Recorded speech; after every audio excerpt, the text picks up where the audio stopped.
ಓಂ ನಮೋ ಭಗವತೆ ವ್ಯಾಸಾಯ ಅಮಿತ ತೇಜಸೆ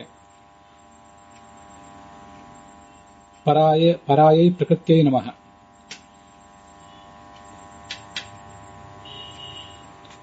ದೇವಶ್ರೇಷ್ಠಾಯ ಮಾರುತಾಯ ನಮಃ. ಯಥಾಶಕ್ತಿ ಅಖಿಲಾನ್ ವೇದಾನ್ ವಿಜ್ಞಾಯ ಉಪಾಸನಂ ಭವೇತ್ ತತ್ರಾಖಿಲಸ್ಯ ವಿಜ್ಞಪ್ತಿಃ ಸಮ್ಯಕ್ ಬ್ರಹ್ಮಣ ಏವ ಹಿ ತದನ್ಯೇಷಾಂ ಯಥಾಯೋಗಂ ಅಖಿಲ ಜ್ಞಪ್ತಿರಿಷ್ಯತೆ. ಅನುವ್ಯಾಖ್ಯಾನದಲ್ಲಿ ಇದು 3ನೇ ಅಧ್ಯಾಯದ 3ನೇ ಪಾದದ 1ನೇ ಅಧಿಕರಣ. ಇದಕ್ಕೆ ಸರ್ವವೇದಾಧಿಕರಣ ಅಂತ ಅಥವಾ ಸರ್ವವೇದಾಂತ ಪ್ರತ್ಯಯಾಧಿಕರಣ ಅಂತ ಕೂಡ ಹೇಳ್ತಾರೆ. ಅಧ್ಯಯನ ಅಂತ ಅನ್ನೋದು ಎಷ್ಟು ಮಹತ್ವದ್ದು, ಯಾಕಾಗಿ ನಾವು ಅಧ್ಯಯನ ಮಾಡಬೇಕು ಅಂತ ಅನ್ನೋದನ್ನೆಲ್ಲ ಅಧಿಕರಣದಲ್ಲಿ ಬರುವಂತ ಕೆಲವು ಶ್ಲೋಕಗಳ ಮೇಲೆ ನಾವು ಗಮನ ಹರಿಸಿದ್ರೆ ನಮಗದು ಸಾಧನೆಗೆ ತುಂಬಾ ಉಪಯುಕ್ತ ಆಗ್ತದೆ.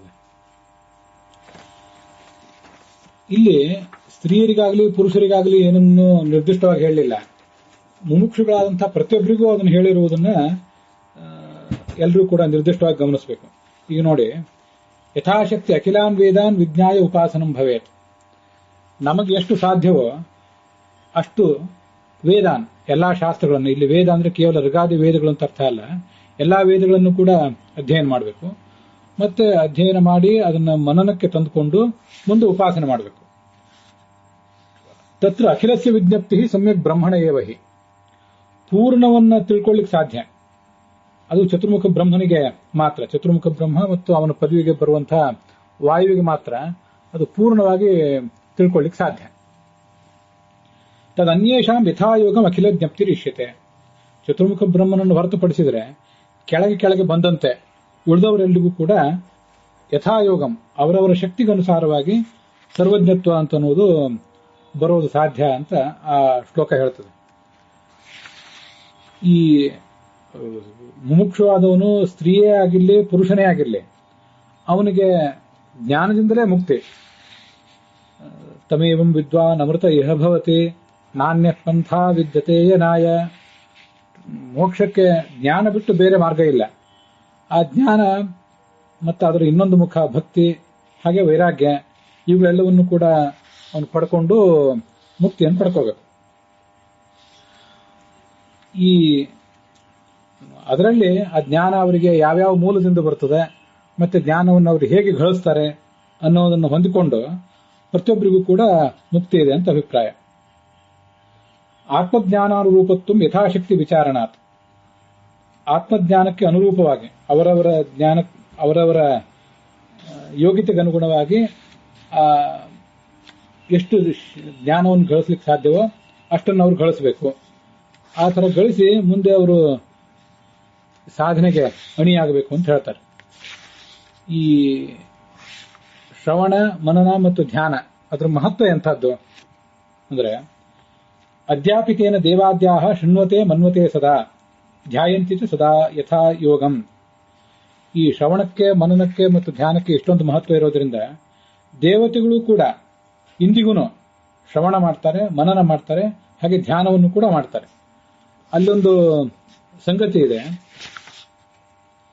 ಶ್ರವಣಂ ದೃಷ್ಟತತ್ವಸ್ಯ ಮನನಂ ಧ್ಯಾನಮೇವಚ ವಿಶೇಷ ಜ್ಞಾನ ಸಂಪ್ರಾಪ್ತಿ ತದನ್ ಅನ್ಯಸ್ಯೈತಾನಿ ದೃಷ್ಟಯೇ ಅಂತ.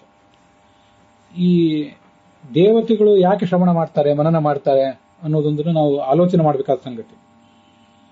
ಅವರಿಗೀಗಾಗಲೇ ಭಗವಂತನ ಸಾಕ್ಷಾತ್ಕಾರ ಆಗಿ ಹೋಗಿದೆ. ಹಾಗಿದ್ರೂ ಕೂಡ ಎಲ್ಲಾ ದೇವತೆಗಳು ಕೂಡ ಭಗವಂತನನ್ನ ಉಪಾಸಿಸ್ತಾರೆ. ಇಲ್ಲಿ ದೇವತೆಗಳು ಅಂದ್ರೆ ದೇವ, ಋಷಿ, ಪಿತೃಗಳು, ಚಕ್ರವರ್ತಿಗಳು ಎಲ್ಲರನ್ನೂ ಕೂಡ ತಿಳ್ಕೊಳ್ಬೇಕು. ಕೇವಲ ದೇವತೆಗಳು ಅಂತ ಮಾತ್ರ ಅರ್ಥ ಅಲ್ಲ, ಅದೊಂದು ಗಮನದಲ್ಲಿರಬೇಕು. ಆದ್ರಿಂದಲೇ ಈ ನಾವು ಕಕ್ಷಾ ತಾರತಮ್ಯವನ್ನ ಈಗಾಗಲೇ ನಾವು ಎಲ್ಲ ಚೆನ್ನಾಗಿ ಅವಲೋಕನ ಮಾಡಿಯೇ ಇದ್ದೇವೆ. 18ನೇ ಕಕ್ಷಾದಲ್ಲಿ ಈ ಅಶ್ವಿನಿ ದೇವತೆಗಳು, ಗಣಪತಿ ಮೊದಲಾದವರಿದ್ದಾರೆ. 15ನೇ ಕಕ್ಷಾದಲ್ಲಿ ಅಗ್ನಿ ಇದ್ದಾನೆ. ಆ ಅಗ್ನಿಯ ಬಳಿಕ 16ನೇ ಕಕ್ಷಾದಲ್ಲಿ, ನಾನು ಹೇಳುವುದು ಒಂದು ಕಕ್ಷಾ ಹಿಂದೆ ಮುಂದೆ ಆಗಿರಬಹುದು, ಅದನ್ನು ನೀವೇ ಅಡ್ಜಸ್ಟ್ ಮಾಡಿ ತಿಳ್ಕೊಳ್ಬೇಕು, ವಿಶ್ವಾಮಿತ್ರ, ವಸಿಷ್ಠ ಮೊದಲಾದವರಿದ್ದಾರೆ. ಈ ದೇವತೆಗಳಿಗಿಂತ ಋಷಿಗಳು ಕೆಳಗಿನವರು ಅಂತ ನಾವು ಸಾಮಾನ್ಯವಾಗಿ ಹೇಳ್ತಿರ್ತೇವೆ. ಆದರೆ ಎಲ್ಲಾ ಋಷಿಗಳು ಕೂಡ ದೇವತೆಗಳಿಗಿಂತ ಕೆಳಗಿನವರೇನಲ್ಲ. ಈ ಅಶ್ವಿನಿ ದೇವತೆಗಳು, ಗಣಪತಿ ಮೊದಲಾದ ದೇವತೆಗಳಿಗಿಂತ ಈ ವಿಶ್ವಾಮಿತ್ರ ವಸಿಷ್ಠ ಮೊದಲಾದ ಋಷಿಗಳಿದ್ದಾರಲ್ಲ ಅವರೇ ಶ್ರೇಷ್ಠರು. ಆದ್ದರಿಂದ ದೇವತೆಗಳು ಅನ್ನುವ ಒಂದು ವರ್ಗೀಕರಣದ ಬಗ್ಗೆ ನಾವು ವಿಚಾರ ಮಾಡುವಾಗ ಚತುರ್ಮುಖ ಬ್ರಹ್ಮನಿಂದ ಹಿಡಿದು ಈ 17, 18, 19ನೇ ಕಕ್ಷಾ ಮತ್ತು ಮುಂದೆ 20, 25 ಈ ಎಲ್ಲಾ ಕಕ್ಷಾಗಳಲ್ಲಿರುವಂತಹವರನ್ನು ಕೂಡ ದೇವತೆಗಳು ಅಂತಲೇ ಪರಿಗಣನೆ ಮಾಡಬೇಕು. ವಸಿಷ್ಠಾದಿಗಳು ಕೂಡ ವಿಶ್ವಾಮಿತ್ರಾದಿಗಳು ಕೂಡ ಆ ದೃಷ್ಟಿಯಿಂದ ದೇವತೆಗಳೇ. ಮುಂದೆ ದೇವ ಋಷಿಗಳು ಅಂತಿದೆಯಲ್ಲ, ಆ ಋಷಿಗಳು ಅಂದ್ರೆ ಅವರು 28, 29ನೇ ಕಕ್ಷಾದಲ್ಲಿ ಆ ಶತಕೋಟಿ ದೇವತೆಗಳು ಅಂತಿದ್ದಾರಲ್ಲ, ವಾಸ್ತವಿಕವಾಗಿ ಋಷಿ ಅನ್ನೋ ವರ್ಗೀಕರಣಕ್ಕೆ ಸಂಬಂಧಪಟ್ಟವರು ಅವರು. ಅದಕ್ಕಿಂತ ಮುಂಚೆ ಬರುವವರು ಕರ್ಮಾಭಿಮಾನಿಯಾದಂತಹ ಪುಷ್ಕರ ಮೊದಲಾದವರು ಎಲ್ಲರೂ ಕೂಡ ದೇವತೆಗಳೇ. ಇದು ದೇವತೆಗಳು ಋಷಿಗಳು. ಮುಂದೆ ಪಿತೃಗಳು ಅಂತಿದೆ. ಆ ಪಿತೃದೇವತೆಗಳು ಅಂದ್ರೆ ಯಾರು?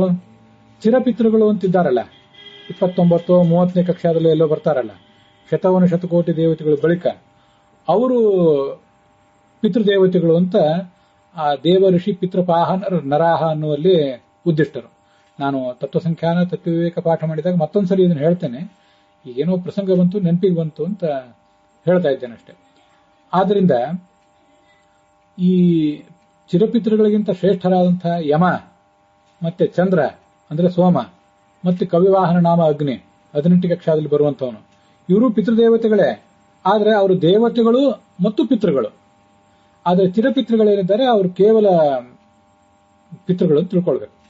ಇದ್ರ ಬಗ್ಗೆ ನಿಮ್ದು ಜಿಜ್ಞಾಸೆ ಏನಾದರೂ ಇದ್ರೆ ನೀವು ನಿಮ್ಮ ಮನಸ್ಸಿನಲ್ಲಿ ಇಟ್ಕೊಂಡಿರಿ. ನಾವೀಗ ಆ ತಾರತಮ್ಯವನ್ನ ವಿವರವಾಗಿ ನೋಡ್ಲಿಕ್ಕೆ ಹೊರಟಿಲ್ಲ. ಮುಂದೆ ಆ ತತ್ವ ವಿವೇಕನ ನೋಡ್ಲಿಕ್ಕೆ ಹೊರಟಾಗ ಅದ್ರ ಬಗ್ಗೆ ನಾನು ಇನ್ನೂ ಹೆಚ್ಚಿಂದ ಹೇಳ್ತೇನೆ. ಆದ್ರಿಂದ ಅಧ್ಯಾಪಿತೇನ ದೇವಾದ್ಯಾಹ, ದೇವತೆಗಳು ಮೊದಲಾದವರು ಅಂತ ಬಂತಲ್ಲ, ದೇವತೆಗಳು, ಋಷಿಗಳು ಮತ್ತೆ ಈ ಪಿತೃಗಳು ಇವರೆಲ್ಲರೂ ಕೂಡ ಅಧ್ಯಯನ ಮಾಡೇ ಮಾಡ್ತಾರೆ ಅಂತ ಅದರ ಅಭಿಪ್ರಾಯ ಆಗ್ತದೆ. ಶೃಣ್ವತೆ ಮನ್ವತೆ ಸದಾ, ಯಾವತ್ತೂ ಕೂಡ ಅವರು ಅಧ್ಯಯನ ಮುಂದುವರೆಸಿರ್ತಾರೆ. ಇಲ್ಲೊಂದು ಜಿಜ್ಞಾಸೆ ಬರಬಹುದು, ಅದು ಯಾರ್ಯಾರಿಗೆ ಹೇಗೆ ವರ್ಗೀಕರಣ ಅಂತ. ದೇವತೆಗಳು ಭಗವಂತನನ್ನ ಕಂಡಾದಂತಹ ದೇವತೆಗಳು ಮತ್ತೆ ಭಗವಂತನ ಕುರಿತಾಗಿ ಶ್ರವಣ ಮಾಡಿದರೆ ಅದರಿಂದ ಅವರಿಗೆ ವಿಶೇಷ ಜ್ಞಾನ ಇದೆ.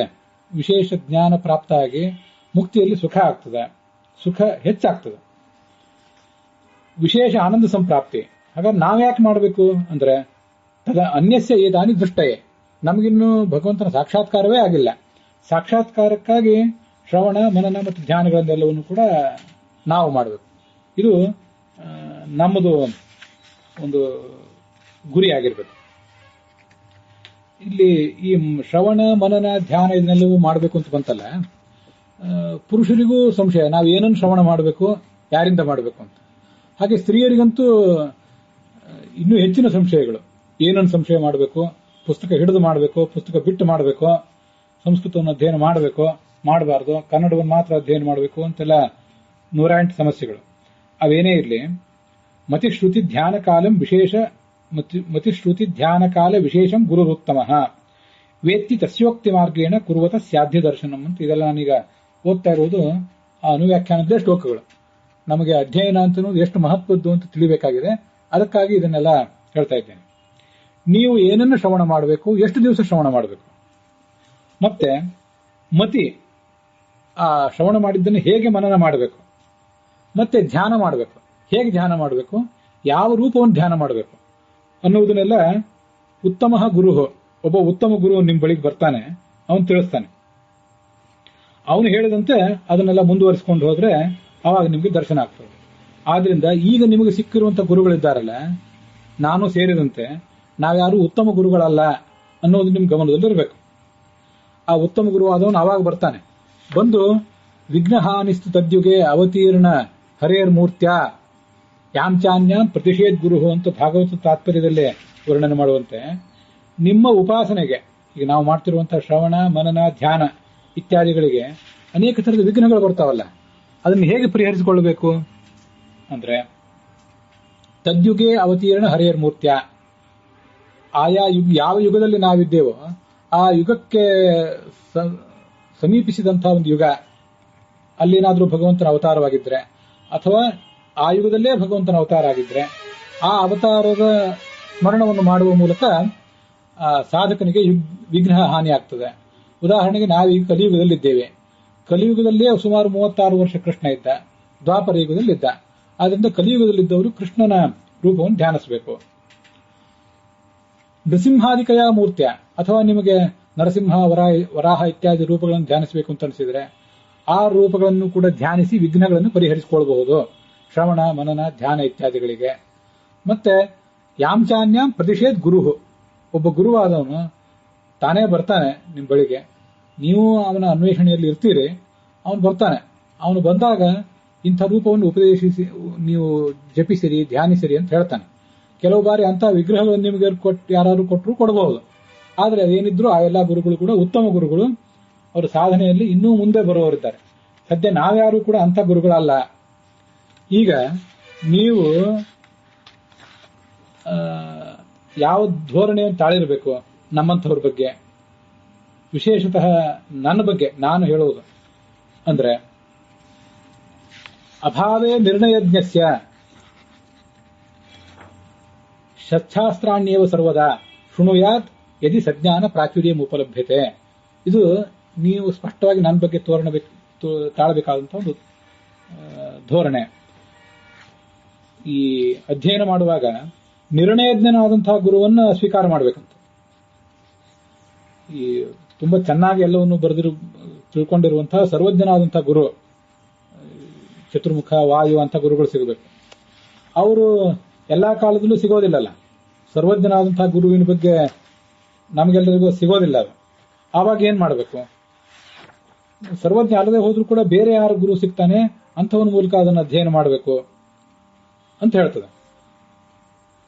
ಅವನು 2ನೇ ಗ್ರೇಡಿನ ಗುರು. ಆ 2ನೇ ಗ್ರೇಡಿನ ಗುರುವೂ ಕೂಡ ಸಿಗದೆ ಹೋದಾಗ ಈ 3ನೇ ಗ್ರೇಡಿನ ಗುರುವನ್ನು ಅವಲಂಬಿಸಬೇಕು ಅಂತ ಅನುವ್ಯಾಖ್ಯಾನ ಎಚ್ಚರ ಕೊಟ್ಟಿದೆ. ಸಚ್ಚಾಸ್ತ್ರಾಣ್ಯೇವ ಸರ್ವದಾ ಶೃಣುಯಾತ್, ಎಷ್ಟು ಸಾಧ್ಯವೋ ಅಷ್ಟು ಸಚ್ಚಾಸ್ತ್ರಗಳನ್ನು ಶ್ರವಣ ಮಾಡಬೇಕು.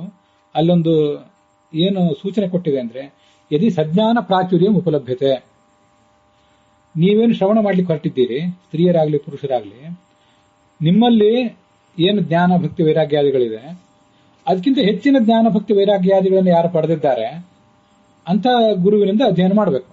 ವಾಸ್ತವಿಕವಾಗಿ ಸರ್ವಜ್ಞನಾದ ಗುರು, ಆ ಸರ್ವಜ್ಞನಾದ ಗುರು ಅಲ್ಲದೆ ಹೋದ್ರೂ ಕೂಡ ಶಾಸ್ತ್ರದ ಅರ್ಥವನ್ನ ತಕ್ಕಮಟ್ಟಿಗಾದರೂ ನಿರ್ಣಯಿಸಿಕೊಂಡಿರುವಂತಹ ಗುರು, ಅವರಿಬ್ರು ಫಸ್ಟ್ ಮತ್ತು ಸೆಕೆಂಡ್ ಗ್ರೇಡಿನ ಗುರುಗಳು. ನಾವೀಗ ಸಿಕ್ಕಿರುವಂತಹ ಗುರುಗಳು ಅಂತ ಅನ್ಕೊಂಡೇನಿದ್ದೀವಿ, ನಾವೆಲ್ಲರೂ ಕೂಡ 3ನೇ ಗ್ರೇಡಿನ ಗುರುಗಳು ಶಾಸ್ತ್ರ ಹೇಳುವಂತೆ. ನಿಮ್ಗಿಂತ ನಮಗೆ ಹೆಚ್ಚಿನ ಜ್ಞಾನ ಇದೆ ಅಂತ ನಾವು ತಿಳಿದಿದ್ದೀವಿ, ಹಾಗೆ ನೀವು ಕೂಡ ತಿಳಿದಿದ್ದೀರಿ. ಆದ್ರಿಂದಾಗಿ ನಮ್ಮ ಹತ್ರ ನೀವು ಅಧ್ಯಯನಕ್ಕಾಗಿ ಬಂದಿದ್ದೀರಿ ಅನ್ನುವುದು ಗಮನದಲ್ಲಿರಬೇಕು. ಹೀಗೆ ಸಜ್ಞಾನ ಪ್ರಾಚುರ್ಯ, ಜ್ಞಾನ ಅಂತನ್ನುವುದು ನಿಮಗಿಂತ ಹೆಚ್ಚಾಗಿದೆ ಅಂತ. ಇನ್ನೊಂದು ಸಂಗತಿ ಅದಕ್ಕೆ ನನಗೆ ವ್ಯಾಖ್ಯಾನ ಮಾಡಬೇಕು ಅಂತ ಕಾಣೋದು, ನಮಗೆ ಅಜ್ಞಾನ ಬೇಕಾದಷ್ಟಿದೆ, ಇರಬಹುದು ಅಜ್ಞಾನ. ಆದರೆ ಹೇಳುವಾಗ ನಮ್ಮ ಅಜ್ಞಾನ ನಿಮಗೆ ಯಾವುದೇ ರೀತಿಯಾಗಿ ಬಾಧಕ ಆಗದೇ ಇರುವಂತೆ, ನಮ್ಮ ಸಂಶಯಗಳು ಯಾವುದೇ ರೀತಿಯಾಗಿ ನಿಮಗೆ ಬಾಧಕ ಆಗದೇ ಇರುವಂತೆ, ಏನು ಗುರುಗಳ ಮೂಲಕ ನಾವು ಅಧ್ಯಯನ ಮಾಡಿದ್ದೀವಿ ಆ ಜ್ಞಾನವನ್ನು ನಿಮಗೆ ಕೊಡ್ತೇವೆ. ಅಜ್ಞಾನ ಇನ್ನೂ ಹೆಚ್ಚಿದೆ, ನಮಗಿರುವ ಜ್ಞಾನಕ್ಕಿಂತ ಅಜ್ಞಾನ ಹೆಚ್ಚಿದೆ. ಆದರೆ ಸಜ್ಞಾನ ಕೊಡ್ಲಿಕ್ಕೆ ಬೇಕಾದಷ್ಟು ಒಂದಿಷ್ಟು ಜ್ಞಾನ ಆದರೂ ಇದೆ, ಅದನ್ನ ಕೊಡ್ತೇವೆ ಅಂತ ಅದರ ತಾತ್ಪರ್ಯ. ಅದೆಲ್ಲವೂ ನಿಮ್ಮ ಗಮನದಲ್ಲಿರಬೇಕು. ಸಾಧಕನ ಮತ್ತೊಂದು ಕರ್ತವ್ಯವನ್ನ ಅದೇ ಸರ್ವ ವೇದಾಧಿಕರಣದಲ್ಲಿ ಹೇಳ್ತಾರೆ. ಮಹದ್ಭ್ಯೋ ವಿಷ್ಣು ಭಕ್ತೇಭ್ಯೋ ಯಥಾಶಕ್ತಿ ಚ ಸಂಶಯಾನ್ ಸಿಂಧ್ಯಾತ್ ಸ್ವತೋಧಿಕಾಭಾವೇ ಸ್ವಯಮೇವ ಸಮಭ್ಯಸೇತ್ ಬ್ರೂಯಾದಪಿ ಶಿಷ್ಯೇಭ್ಯ. ಈ ಸಂಶಯಗಳನ್ನು ಕೂಡ ಪರಿಹರಿಸಿಕೊಳ್ಳಬೇಕಾದದ್ದು ಸಾಧಕನ ಮತ್ತೊಂದು ಮುಖ್ಯ ಕರ್ತವ್ಯ. ತನಗಿಂತ ದೊಡ್ಡವರಾದ ಯಾರೇ ದೈವ ಭಕ್ತರಿದ್ದಾರೆ ಅವರ ಹತ್ರ ಹೋಗಿ ಸಂಶಯಗಳನ್ನ ಅವರ ಎದುರಿಗಿಟ್ಟು ಆ ನಿಮ್ಮ ಸಂಶಯಗಳನ್ನು ಪರಿಹರಿಸಿಕೊಳ್ಳಬೇಕು ಅಂತ ಶಾಸ್ತ್ರ ಸ್ಪಷ್ಟವಾಗಿ ಆದೇಶ ಕೊಟ್ಟಿದೆ. ಮತ್ತೆ ಭಗವದ್ಗೀತೆಯು ಕೂಡ ಸ್ಪಷ್ಟವಾಗಿ ಹೇಳಿದೆ, ನಮ್ಗೆ ಅದೆಲ್ಲ ಗೊತ್ತಿರಬೇಕು. ತದ್ವಿಧಿ ಪ್ರಣಿಪಾತೇನ ಪರಿಪ್ರಶ್ನೇನ ಸೇವಯ. ಆ ಗುರುವಿಗೆ ಹೋಗಿ ನಮಸ್ಕಾರ ಮಾಡಿ, ಪ್ರಣಿಪಾತ ಅಂದ್ರೆ ನಮಸ್ಕಾರ, ಮತ್ತೆ ಪರಿಪ್ರಶ್ನೆ, ಅವನನ್ನ ಚೆನ್ನಾಗಿ ಪ್ರಶ್ನಿಸೋದು. ಪರಿಪ್ರಶ್ನ ಅನ್ನೋದಕ್ಕೆ ಕನ್ನಡದಲ್ಲಿ ನಾವು ಹಾಸ್ಯವಾಗಿ ಹೇಳುವುದಾದ್ರೆ ಪರಿಪರಿಯಾಗಿ ಕೇಳುವುದು. ಅವನು ಬಿಡದೆ ಪಿರಿಪಿರಿ ಮಾಡಿ ಕೇಳಿದರೂ ಅಡ್ಡಿ ಇಲ್ಲ ಅಂತೂ ಅವನನ್ನು ಕೇಳಿ ಆ ಸಂಶಯಗಳನ್ನ ಪರಿಹರಿಸಿಕೊಳ್ಳಬೇಕು. ಸೇವೆಯ, ಯಾವ ರೀತಿಯಾದ ಸೇವೆಯನ್ನ ಆ ಗುರುವಿಗೆ ಮಾಡ್ಲಿಕ್ಕೆ ಸಾಧ್ಯವೋ ಎಲ್ಲಾ ಸೇವೆಯನ್ನು ಎಲ್ಲಾ ಗುರುಗಳಿಗೂ ಮಾಡ್ಲಿಕ್ಕೆ ಆಗೋದಿಲ್ಲ. ಯಾವ ದೇಶ ಕಾಲಕ್ಕೆ ಉಚಿತವಾದ ಸೇವಾ ಇದೆ ಅದನ್ನ ಮಾಡಬೇಕು. ಅಂತ ಸೇವೆಯನ್ನು ಮಾಡಿ ಅವನ ಮೂಲಕ ಜ್ಞಾನವನ್ನು ಪಡ್ಕೊಳ್ಬೇಕು. ಈ ಭಾಗವತದ ತಾತ್ಪರ್ಯದಲ್ಲಿ ಒಂದು ಶ್ಲೋಕ ಬರ್ತದೆ. ಆ ಮೂಲ ಭಾಗವತದ ಶ್ಲೋಕ ನಿಮ್ಗೆ ನೆನಪಿಲ್ಲ. ಶಿಷ್ಯೋಪಿ ಪೂರ್ವಪಕ್ಷಸ್ಥಃ ತದೇವಾತ್ಮಮತಂ ಬ್ರುವನ್ ನೈವ ದುಷ್ಯತ್ಯಸತ್ಯೇನ ಸ್ಥಿರತ್ವಾರ್ಥಂ ಹಿ ತದ್ವಚಃ ಅಂತ. ಜಿಜ್ಞಾಸೆಗೆ, ಪ್ರಶ್ನೆಗೆ ಆಚಾರ್ಯರು ಎಷ್ಟು ಮಹತ್ವ ಕೊಟ್ಟಿದ್ದಾರೆ ಅಂದ್ರೆ, ಯಾವುದನ್ನು ಕೂಡ, ಯಾವುದೇ ಸಂಗತಿಯನ್ನು ಕೂಡ ಅವರು ಯಾರೊಬ್ರು ಹೇಳಿದ್ದಾರೆ ಅನ್ನೋ ಮಾತ್ರಕ್ಕೆ ನೀನು ಒಪ್ಪಬೇಕಾಗಿಲ್ಲ. ಶಿಷ್ಯನಾದವನು ಗುರುವಿನ ಹತ್ತಿರ ಕೂತ್ಕೊಂಡಾಗ ಶಿಷ್ಯ ಗುರುವಿನ ಎದುರಿಗೆ ಒಂದು ಚರ್ಚೆ ಪ್ರಾರಂಭಿಸಿದ ಅಂತ ತಿಳ್ಕೊಳ್ಳಿ. ಗುರುವಾದವನು ಭಗವಂತನ ಮತ್ತು ಜೀವನ ಭೇದವನ್ನು ಪ್ರತಿಪಾದನೆ ಮಾಡ್ತಾ ಇದ್ದಾನೆ, ಜಗತ್ತಿನ ಸತ್ಯತ್ವವನ್ನು ಪ್ರತಿಪಾದನೆ ಮಾಡ್ತಾ ಇದ್ದಾನೆ. ಶಿಷ್ಯನಾದವನು ಅದನ್ನ ಪೂರ್ವಪಕ್ಷದಲ್ಲಿ ನಿಂತು ಜಗತ್ತು ಅಸತ್ಯ, ಜೀವ ಪರಮಾತ್ಮನಿಗೂ ಭೇದ ಇಲ್ಲ ಅಂತ ವಾದ ಮಾಡಿದ್ರೂ ಕೂಡ ಆ ಶಿಷ್ಯನಿಗೆ ಯಾವುದೇ ರೀತಿಯಾದ ಪಾಪ ಬರೋದಿಲ್ಲ ಅಂತ ಶಾಸ್ತ್ರ ನಮಗೆ ಧೈರ್ಯ ಕೊಟ್ಟಿದೆ. ಆದರೆ ಉದ್ದೇಶ ಹೀಗಿರಬೇಕು, ಗುರುವನ್ನ ಅವಮಾನಿಸುವುದಾಗಲಿ, ಶಾಸ್ತ್ರವನ್ನು ಅವಮಾನಿಸುವಂತ ವಿಚಾರವಾಗಲಿ ದುರ್ಬುದ್ಧಿ ಅವನಿಗಿರಬಾರದು. ಇರಬೇಕಾದದ್ದೇನು, ಶಾಸ್ತ್ರಾರ್ಥವನ್ನು ತೀರ್ಮಾನ ಮಾಡ್ಕೊಳ್ಬೇಕು ಅನ್ನುವಂಥ ಒಂದು ದೃಢವಾದಂಥ ಸಂಕಲ್ಪ ಇರಬೇಕು. ಹಾಗೆ ಸಂಕಲ್ಪ ಇದ್ದದ್ದಾದ್ರೆ ಅವನು ಎಂಥ ಪ್ರಶ್ನೆಯನ್ನು ಮಾಡಿದ್ರು, ಎಷ್ಟೇ ಗಾಢವಾದ ಪ್ರಶ್ನೆಯನ್ನು ಮಾಡಿದ್ರು, ನೈವ ದುಷ್ಯತ್ಯಸತ್ಯೇನ, ನಿಮ್ಮ ಮಾತ್ರ ನಾನು ಯಾಕೆ ಒಪ್ಪಬೇಕು, ಜಗತ್ತಿನ ಅಸತ್ಯತ್ವವನ್ನೇ, ಜಗನ್ ಮಿಥ್ಯಾತ್ವ ಯಾಕೆ ಹೇಳಬಾರ್ದು, ಜೀವೇಶ್ವರಿಗೆ ಅಭೇದವನ್ನೇ ಯಾಕೆ ಹೇಳಬಾರದು ಅಂತ ಪಟ್ಟು ಹಿಡಿದು ವಾದ ಮಾಡಿದ್ರು ದೋಷ ಇಲ್ಲ. ಯಾಕೆಂದ್ರೆ ಸ್ಥಿರತ್ವಾರ್ಥಂ ಹಿ ತದ್ವಚಃ, ಎಲ್ಲವೂ ಕೂಡ ಸ್ಥಿರ ಆಗಬೇಕು, ತತ್ವಜ್ಞಾನವು ದೃಢ ಆಗಬೇಕು ಅನ್ನೋ ದೃಷ್ಟಿಯಿಂದ ಅವನ ಆ ಒಂದು ಆಲೋಚನೆ ಇರ್ತದೆ. ಅದಕ್ಕಾಗಿ ಅವನು ಅಷ್ಟು ತೀಕ್ಷ್ಣವಾಗಿ ವಾದ ವಿವಾದ ಇತ್ಯಾದಿ ಯಾವುದನ್ನ ಮಂಡಿಸಿದ್ರು ಕೂಡ ಅದು ಯಾವುದೂ ಕೂಡ ದೋಷಕರ ಅಲ್ಲ ಅನ್ನುವುದನ್ನ ನಾವು ತಿಳಿಬೇಕು. ಆದ್ರಿಂದ ನಿಮ್ಮಲ್ಲೂ ಕೂಡ ಇದು ಒಟ್ಟಾರೆ ಒಂದು ವಿಚಾರಧಾರೆ ಆಯಿತು. ಮತ್ತು ನಿಮ್ಮಲ್ಲೂ ಕೂಡ ಪ್ರಶ್ನೆ ಕೇಳಿ ಅದರ ಉತ್ತರಗಳನ್ನು ಪಡ್ಕೊಳ್ಳುವಂತಹ ಒಂದು ಪ್ರವೃತ್ತಿ ಕಾಣಬೇಕು. ಯಾವಾಗಾದ್ರೂ ಪ್ರಸಂಗ ಬಂದಾಗ ನಾನು ನಿಮ್ಮನ್ನು ಕೇಳಬಹುದು, ಇಂಥದ್ದು ನೀನೇನಾದ್ರೂ ಇದ್ರ ಬಗ್ಗೆ ಏನು ನೀವು ಅರ್ಥ ಮಾಡ್ಕೊಂಡಿದ್ದೀರಿ, ನಿನ್ನೆ ನಾನು ಹೇಳಿದ್ದನ್ನ ಅಂತ ಸಂದರ್ಭದಲ್ಲಿ ಅದಕ್ಕೆ ಉತ್ತರವನ್ನ ನೀವು ಹೇಳುವ ಪ್ರಯತ್ನ ಮಾಡಬೇಕು. ಅಥವಾ ನಿಮಗೇ ತಿಳಿಯಲಿಲ್ಲ ಅಂದ್ರೆ ನೀವು ಕೇಳುವಂತಹ ಪ್ರಯತ್ನವನ್ನಾದ್ರೂ ಮಾಡಬೇಕು. ಮತ್ತೆ ಇನ್ನೂ ಒಂದು ನಿಮಗೊಂದು ಅವಕಾಶ ಹೇಳಿರ್ತೇನೆ. ಕೆಲವರಿಗೆ ನೇರವಾಗಿ ನನ್ನನ್ನು ಕೇಳಲಿಕ್ಕೆ ಆಗದೇ ಇರಬಹುದು, ಆದರೆ ಏನು ಮನಸ್ಸಿನಲ್ಲೊಂದು ಸಂಶಯ ಇದೆ, ಯಾವ ಇನ್ನೂ ಅಸ್ಪಷ್ಟತೆ ಇದೆ, ಅದನ್ನು ಇನ್ನೊಬ್ಬರಿಗಾದ್ರೂ ಹೇಳಿ, ನಿಮ್ಮಲ್ಲೇ ಇರುವಂತಹ ಮತ್ತೊಬ್ಬರಿಗೆ ಹೇಳಿ, ಅವರು ನನಗೆ ಅದನ್ನು ಕೇಳಿ ಆ ಮೂಲಕ ಉತ್ತರವನ್ನು ಪಡ್ಕೊಳ್ಳುವ ಪ್ರಯತ್ನವನ್ನಾದರೂ ನೀವು ಮಾಡಬೇಕು. ಯಾವುದನ್ನು ಕೂಡ ಏನೂ ಅಧ್ಯಯನವೇ ಇಲ್ಲದೆ, ಸಂಶಯಗಳ ಮಂಡನೆಯೇ ಇಲ್ಲದೇನೆ ಅದನ್ನ ಕಡೆಗಣಿಸಬಾರದು ನೀವು ಯಾವತ್ತೂ ಕೂಡ. ಅದು ಅಷ್ಟು ಮಹತ್ವದ ಶಾಸ್ತ್ರದಲ್ಲಿ. ಇನ್ನೊಂದು ಈ ವಿಷಯ ಇದೆ. ಈಗ ನಿಮ್ಮಲ್ಲಿ ಕೆಲವರೆಲ್ಲ ಪ್ರಮಾಣ ಗ್ರಂಥಗಳನ್ನ ಓದ್ತಾ ಇದ್ದೇವೆ. ತತ್ವಸಂಖ್ಯಾನವು ಕೂಡ ಆ ಪ್ರಮಾಣ ಗ್ರಂಥಗಳಲ್ಲಿ ಒಂದು, ಅದರ ಆರಂಭ ನೀವು ಮಾಡಿದ್ದೀರಿ. ಇದಕ್ಕೆ ನಾವು ಯಾವುದನ್ನು ಸ್ತ್ರೀಯರಿಗೆ ಪಾಠ ಹೇಳಬೇಕು ಅನ್ನೋದ್ರ ಬಗ್ಗೆ ಸಾಕಷ್ಟು ತಯಾರಿ ಮಾಡಿಕೊಂಡಿದ್ದೇವೆ. ಮತ್ತೆ ಹಿರಿಯರಾದಂತಹ ಜ್ಞಾನಿಗಳನ್ನು ಅದ್ರ ಬಗ್ಗೆ ಕೇಳಿದ್ದೇವೆ. ಉಪನಿಷತ್ ಪ್ರಸ್ಥಾನ ಮತ್ತು ಸೂತ್ರ ಪ್ರಸ್ಥಾನ ಎರಡನ್ನು ಹೊರತುಪಡಿಸಿದರೆ ನಾವು ಸ್ತ್ರೀಯರಿಗೆ ಉಳಿದೆಲ್ಲ ಸರ್ವಮೂಲವನ್ನು ಕೂಡ ಪಾಠ ಹೇಳಬಹುದು, ಸಂಸ್ಕೃತವನ್ನು ಕೂಡ ಪಾಠ ಹೇಳಬಹುದು ಅಂತ ಗುರುಗಳಾದವರು ಹೇಳಿದ್ದಾರೆ. ಮತ್ತೆ ಆ ಸ್ತ್ರೀಯರು ಕೂಡ ಪುಸ್ತಕವನ್ನ ಎದುರಿಗೆ ಹಿಡಿದು ಓದಲಿಕ್ಕೆ ಅವಳಿಗೆ ಅಧಿಕಾರ ಇದೆ ಅಂತ ಹೇಳಿದ್ದಾರೆ. ಈಗ ನಮ್ಮ ಕಾಲದಲ್ಲಿ ನಮಗೆಲ್ರಿಗೂ ಅತ್ಯಂತ ಹಿರಿಯರಾಗಿದ್ದವರು, ನಾವು ನೀವೆಲ್ಲರೂ ನೋಡಿದವರು ವಿದ್ಯಾಮಾನ್ಯ ತೀರ್ಥರು. ತತ್ರಾಪಿ ಬ್ರಾಹ್ಮಣೀ ನಾರಿ ಪಠೇತ್ ಗ್ರಂಥ ಪುರಸ್ಸರಂ, ಬ್ರಾಹ್ಮಣ ಸ್ತ್ರೀಯಾದವಳು ಪುಸ್ತಕವನ್ನು ಹಿಡಿದು ಓದಬೇಕು ಅಂತ ಆ ಗುರುಗಳು ಹೇಳ್ತಿದ್ದದನ್ನ ಅವರ ಶಿಷ್ಯರಾದಂತಹ ವಿದ್ಯಾಧೀಶ ತೀರ್ಥರು, ಪಲಿಮಾರು ಮಠದ ಈಗಿನ ಹಿರಿಯ ಸ್ವಾಮಿಗಳು, ನಾನು ವೀರನಾರಾಯಣ ವರ್ಕೇಡಿ ಇವರೆಲ್ಲ ಇದ್ದಾಗ ಅದನ್ನು ಸ್ಪಷ್ಟವಾಗಿ ಹೇಳಿದ್ದಾರೆ. ಅದು ಯಾವುದೋ ವಾಯುಪುರಾಣದಲ್ಲೋ ಎಲ್ಲೋ ಬರುವಂತಹ ಒಂದು ಮಾತು. ಆದ್ರಿಂದ ಅವಳು ಪುಸ್ತಕವನ್ನು ಎದುರಿಗಿಟ್ಟುಕೊಂಡು ಈ ಶ್ಲೋಕಕ್ಕೆ ಅರ್ಥ ಏನು, ಈ ಶ್ಲೋಕಕ್ಕೆ ಅರ್ಥ ಏನು ಅಂತ ವೇದ ಸಾಹಿತ್ಯವೊಂದನ್ನು ಹೊರತುಪಡಿಸಿದರೆ ಉಳಿದೆಲ್ಲವನ್ನು ಕೂಡ ಅಧ್ಯಯನ ಮಾಡಲಿಕ್ಕೆ ಆ ವಿದ್ಯಾಮಾನ್ಯ ತೀರ್ಥರು ಹೇಳಿದ ಒಂದು ಆಧಾರ ಇದೆ.